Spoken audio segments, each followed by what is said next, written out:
Did you know that all this time you could make more money without even creating new designs? Yes, it is possible, and I'm very confident that you will use one of my two strategies today. So stick around till the end. I'm going to use Etsy as an example, but you can use my strategies anywhere else that you might sell.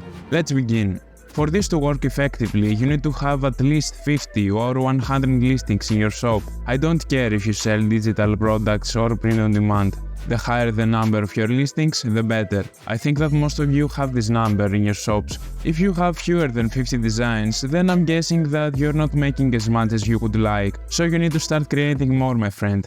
Now that's out of the way, it's time for the first step. Go to your shop manager and go to the stats tab. I want you to see the listings that sell. Even if they got only one sale, we're going to use them. I want you to write down or take screenshots of the listings that are selling. You're going to need them later. Now let's see what I did with my selling listings so you can understand it better. I sell printable wall art, so I'm in the digital side of Etsy. One day I was searching on Etsy to see if I'm ranking in my niche, which is football, and by accident I discovered that I could sell more digital products than just wall art. Other sellers in my niche were selling PNG and SVG files, printable stickers, templates, printable cards, and many more. I thought that my style of design wouldn't be successful on other products because it was meant for wall art. Well, I was wrong. I asked myself, and I want you to ask yourself, why do people buy my designs? In my case, my listings are most often purchased as gifts by moms who give them to their kids. So if they buy them for their birthdays, why don't I make more products for this occasion? After this realization, I used my selling designs and turned them into printable cake toppers. To be honest with you, I didn't even know that people were buying this product in digital format. I did my research, found the most common dimensions, took my designs, which were in JPEG format, removed the background from them, and exported them as PNG files. The only thing that I did afterwards was add the phrase happy birthday and make 3 sizes, one cake size, one cupcake size, and one mini cupcake size. Then I created some mockups and that's it. It was so easy and fast, but also kind of risky for me.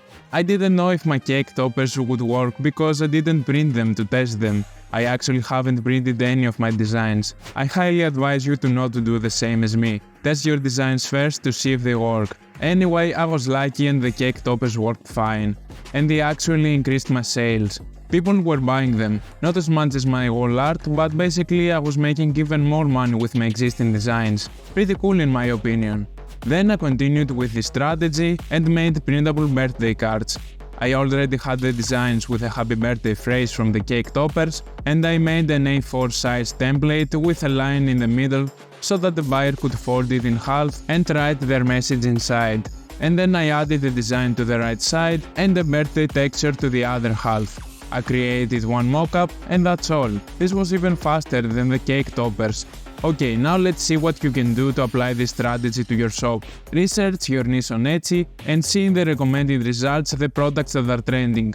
If you want to sell digital products, type the word digital or printable and see the recommendations. Browse on Etsy until you find a winning product. Don't forget to think about why customers are buying from you. It might be a birthday occasion or it might be something else. Ideally, your product needs to have the same purpose as your main product. If not, no worries, it can work. Let's see some examples to help you even more. If you sell print on demand, then sell the PNGs. You already have them, why not make even more money? And if you are afraid that they might make a business out of your designs and steal your customers, then sell them only for personal use. Let's be honest here, you probably won't make a fortune from selling PNGs for $1 or less, but you will get sales which will increase your chances of ranking higher in your niche.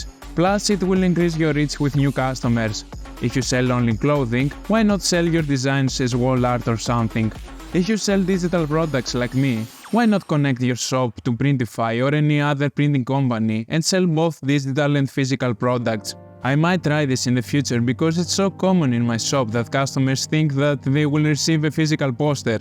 Like how the f am I supposed to print the design in large dimensions, put it in a frame and ship it to you for $5? In what world do some customers live? Some customers don't know English and they message me after a few weeks that the posters hadn't arrived. I also had some scammers who would buy my product and then message me that they made the mistake but downloaded the file. Most of the time I returned the money because they would give me 1-star reviews, and it's so annoying when this happens. Tell me in the comments if this happens to you too. The bad thing is that you even lose money when you cancel the order. Etsy takes more money from the profit that you make from the sale. Anyway, it's good to have digital and physical products in your shop. You could even price your physical products high to boost your digital products.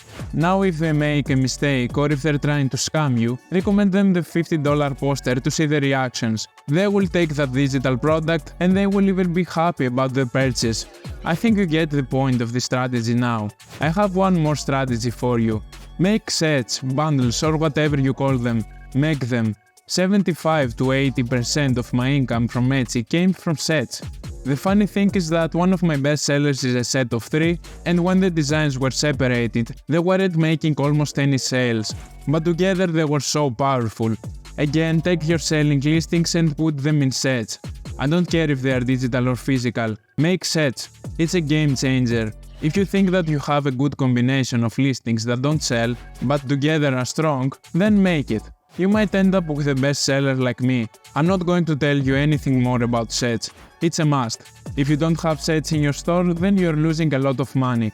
It takes only one good set to blow up your shop with dozens of daily sales. The point of this video is to make you realize that you have so much money under your nose. Try at least one of the strategies and you will increase your income. Try both strategies and your shop will generate more than you ever expected. They will help you to create more listings, and more listings usually mean more sales. My shop got to 500 listings using these strategies. It's also a fun experiment actually. You might create a new product that may overtake your main product. You will never know if you don't try. I know that these aren't mind-blowing or new strategies. I just want you to realize that they exist. It took me a while to realize them on my own, and I made this video to save you some time. Tell me in the comments if they were useful, subscribe, and I will see you in the next video.